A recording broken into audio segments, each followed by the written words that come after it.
National Geographic ဆိုတာကမ္ဘာကျော်သိပ္ပံနဲ့ပညာပေးရုပ်သံလိုင်းတစ်ခုဖြစ်ပေမဲ့အခုနောက်ပိုင်းမှာအဝါရောင်4000ပေါင်လေးပါတဲ့ National Geographic အင်ဂျီနဲ့အိတ်တွေကခေတ်စားလာတာကိုသတိထားမိမှာပါ။ဒါကဘလို့ဖြစ်ပေါ်လာတယ်လဲဆိုတာစိတ်ဝင်စားဖို့ကောင်းပါတယ်။ဗဟုသုတရအောင်ဇလန်းတို့ပုံစံလေးနဲ့တင်ဆက်လိုက်ပါတယ်ရှင်။ National Geographic ဆိုတာ1888ခုနှစ်ကတည်းကစတင်ခဲ့တဲ့မဂ္ဂဇင်းကြီးပါ။သူတို့ရဲ့အဝါရောင်4000ပေါင်ဟာကမ္ဘာကြီးကိုကြည့်ရှုရမယ်ပတင်းပေါက်တစ်ခုလိုအထိပ္ပယ်ရပါတယ်။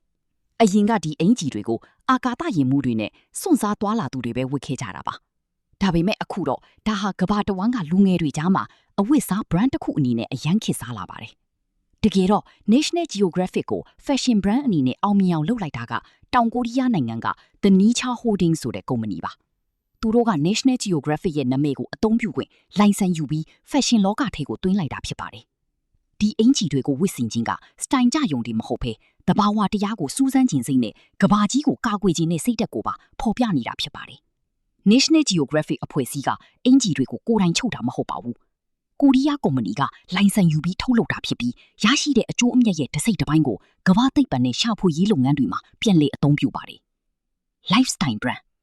အခုဆိုရင်အင်ဂျီတွေမဟုတ်ဘဲဖက်နက်အိတ်ခရီးဆောင်တစ်တာတွေအထိထုတ်လုပ်နေပြီး Urban Adventure မြို့ပြစွန့်စားမှုဆိုတဲ့စတိုင်ကိုအခြေခံထားပါတယ်